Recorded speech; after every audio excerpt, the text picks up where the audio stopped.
Hubo una época en la que Overwatch no solo era un juego, era el futuro.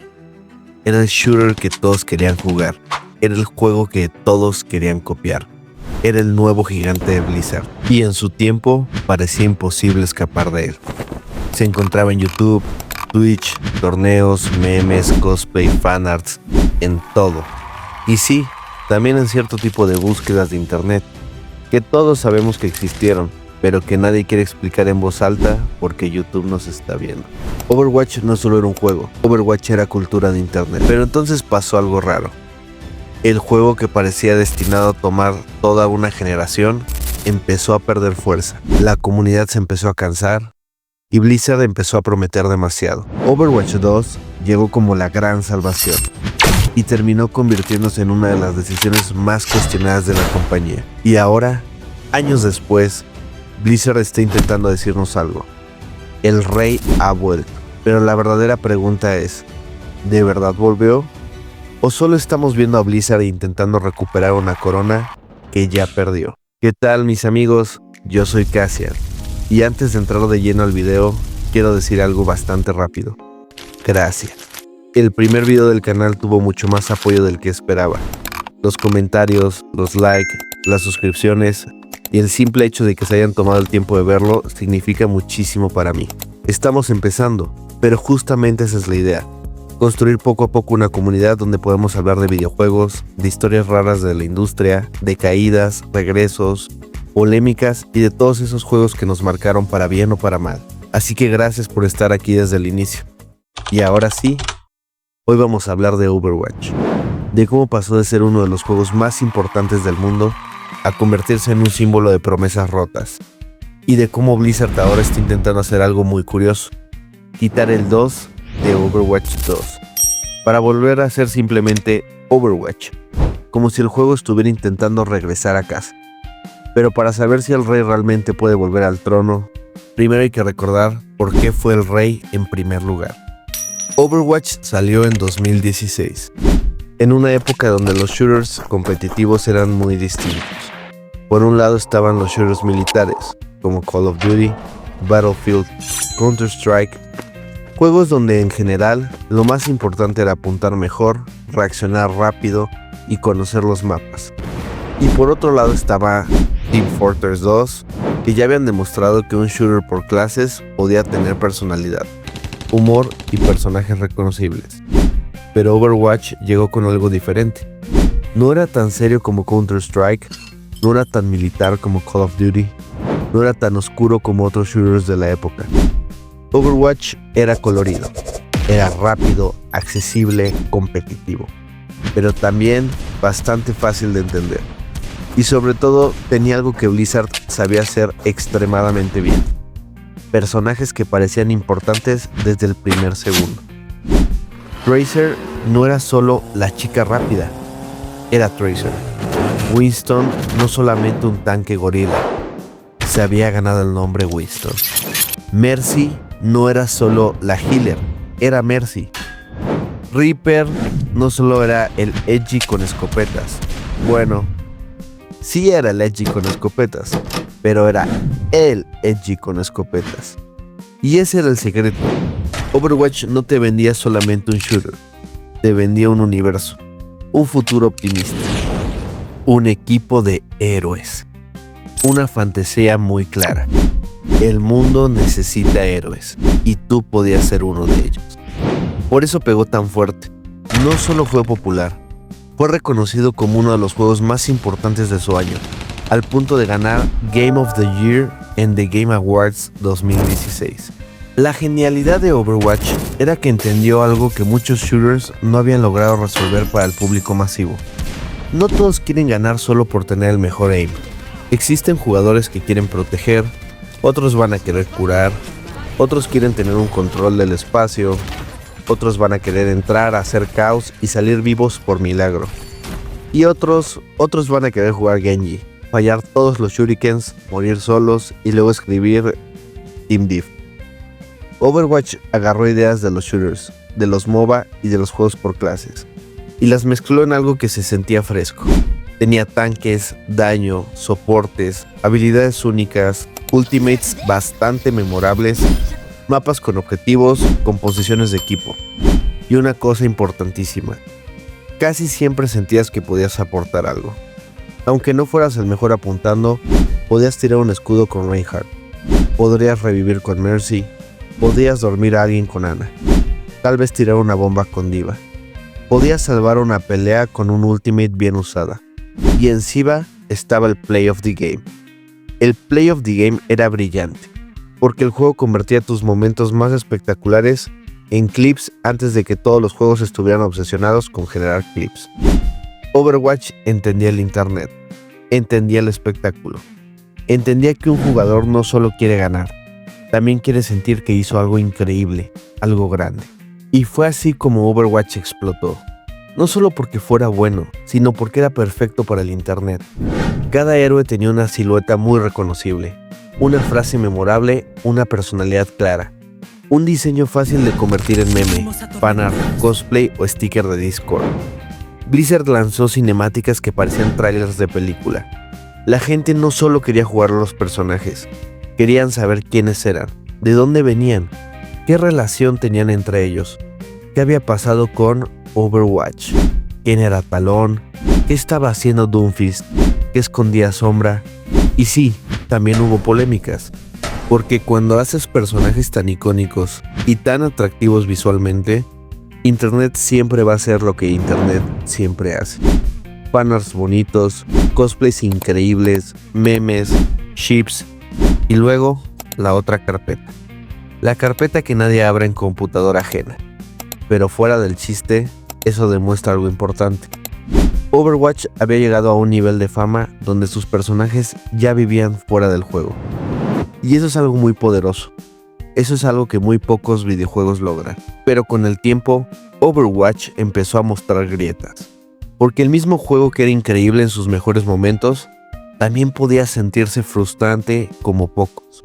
Si el equipo no se coordinaba era un caos. Si nadie quería jugar tanque era un problema. Si nadie quería jugar support era otro problema. Y si el meta se volvía demasiado dominante, el juego podía ponerse rígido. Y poco a poco, Overwatch empezó a pasar de ser el juego donde todo puede pasar a ser el juego donde si tu equipo no juega lo correcto, sufres 20 minutos. Y después llegaron las composiciones, que dividieron mucho a la comunidad. Cambios de balance, frustración competitiva, toxicidad, colas largas y una sensación cada vez más fuerte de que Blizzard no sabía exactamente hacia dónde llevar el juego. Overwatch seguía siendo un grande, seguía siendo querido, seguía teniendo muchísimos momentos mágicos, pero la luna de miel se va acabando. Y fue entonces ahí cuando Blizzard anunció su carta más grande, Overwatch 2. La idea era simple en apariencia. Overwatch necesitaba evolucionar, necesitaba una nueva etapa, más contenido, más historia, más héroes, más mapas, un nuevo modelo, una nueva vida. Y para muchos fans la parte más emocionante no solo era el PvP, era el PvE. Misiones cooperativas, historia, progresión, talentos, habilidades mejoradas. La posibilidad de explorar el universo de Overwatch más allá de empujar un carrito mientras tu Genji pide curaciones desde la otra punta del mapa. Ese era el sueño. Overwatch ya tenía personajes increíbles, ya tenía cinemáticas excepcionales. Ya tenía un mundo donde parecía pedir una serie, una campaña o algo más grande. Así que cuando Blizzard presentó Overwatch 2 como la evolución del juego, muchos pensaron, ok, esto tiene sentido. El problema es que para que Overwatch 2 existiera, Overwatch 1 tuvo que empezar a quedarse congelado. Menos contenido, menos novedades, menos razones para volver. La comunidad esperó, y esperó, y esperó. Porque la promesa era grande, pero mientras más grande es la promesa, más fuerte duele cuando no se cumple. Overwatch 2 finalmente llegó en 2022, y llegó con cambios importantísimos. El juego pasó a ser free to play, cambió su modelo a temporadas, metió pase de batalla, quitó las loot boxes, cambió el PvP de 6 contra 6 a 5 contra 5, y redujo el número de tanques por equipo a 1. Ese cambio no era pequeño, Era una de las decisiones más grandes en la historia del juego. Overwatch 1 era 6 versus 6, 2 tanques, 2 daños, 2 soportes. Overwatch 2 dijo, un tanque menos. La idea era hacer el juego más rápido, más claro, con menos escudos, menos bloqueo visual y menos colas eternas para ciertos roles. Y en algunos sentidos funcionó. El juego se sentía más abierto, más agresivo, más rápido. El tanque tenía más peso, las peleas podían resolverse con más claridad. Pero también pasó algo raro. Mucha gente empezó a sentir que Overwatch 2 no era una secuela completa. Se sentía más como una actualización enorme, una versión nueva o un relanzamiento. Un cambio de modelo de negocio. Pero no necesariamente un Overwatch 2 como la gente imaginaba, porque la gran promesa que justificaba el número 2 todavía no estaba. El PvE grande, el modo con progresión, talentos y rejugabilidad, seguía sin llegar. Y ahí fue donde empezó el verdadero problema, porque Overwatch 2 no solo tenía que ser bueno, tenía que justificar por qué se llamaba Overwatch 2. Y entonces llegó el golpe más fuerte. Blizzard confirmó que la gran visión original del PvE de Overwatch 2 no iba a llegar como se había imaginado. No ese modo enorme con progresión profunda, no esos árboles de talentos que prometían cambiar cómo se jugaban los héroes, no esa experiencia cooperativa gigante que muchos sentían que era la razón de existir de Overwatch 2. Y aquí el problema no fue solamente perder un modo de juego, el problema fue perder la confianza. Porque mucha gente aguantó la sequía de Overwatch 1 pensando, están trabajando en algo grande. Mucha gente aceptó Overwatch 2 pensando, ok, el PvP es el inicio, pero lo fuerte viene después. Y cuando eso no llegó, la pregunta fue inevitable. Entonces, ¿para qué fue todo esto? ¿Por qué dejamos atrás Overwatch 1? ¿Por qué el juego cambió tanto? ¿Por qué se llamó Overwatch 2? Ahí Overwatch dejó de ser solo un juego con problemas, se volvió un símbolo de algo más grande. La sensación de que Blizzard ya no era Blizzard que cumplía promesas imposibles. Ahora era un Blizzard que prometía demasiado y entregaba menos de lo esperado. Y después vino otro momento importante. Overwatch llegó a Steam. Y esto pudo haber sido una oportunidad enorme.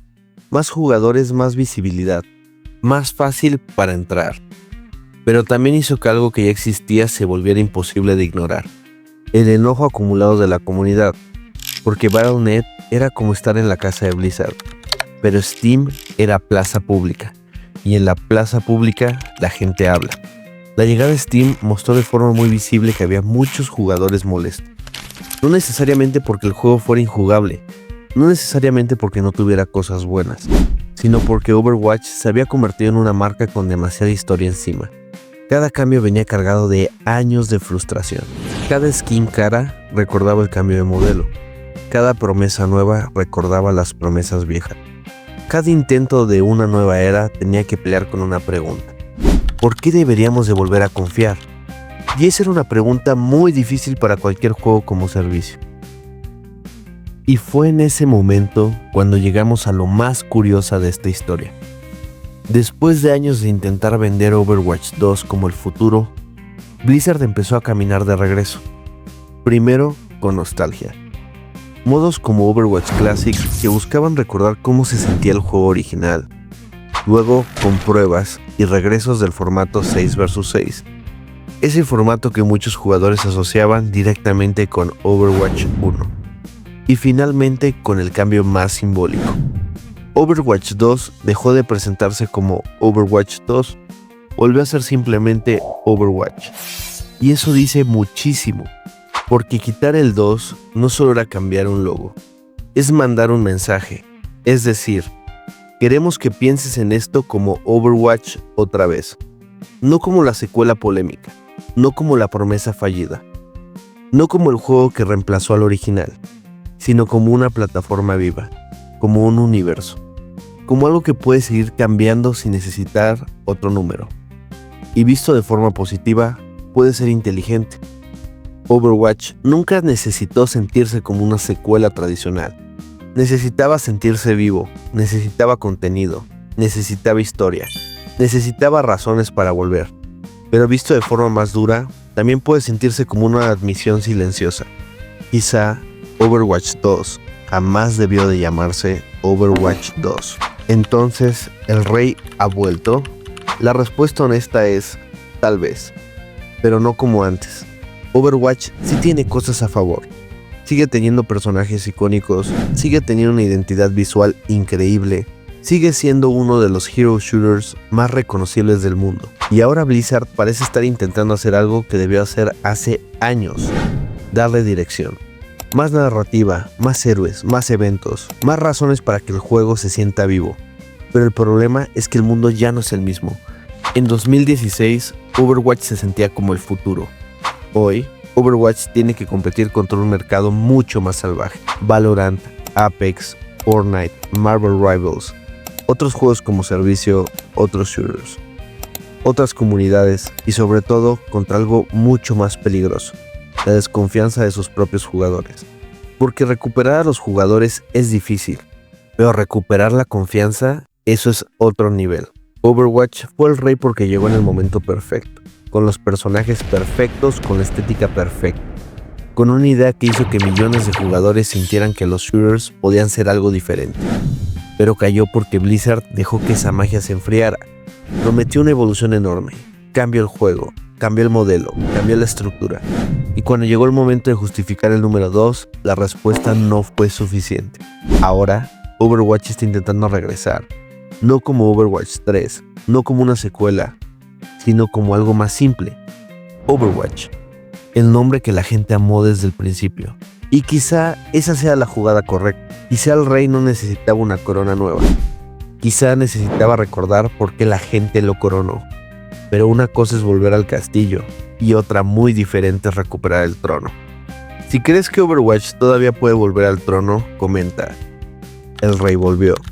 Pero si crees que esa época ya terminó, comenta: el rey no cambió. Me da mucha curiosidad ver de qué lado está la comunidad. Yo soy Cassian y esta es tu casa. Nos vemos en el siguiente video.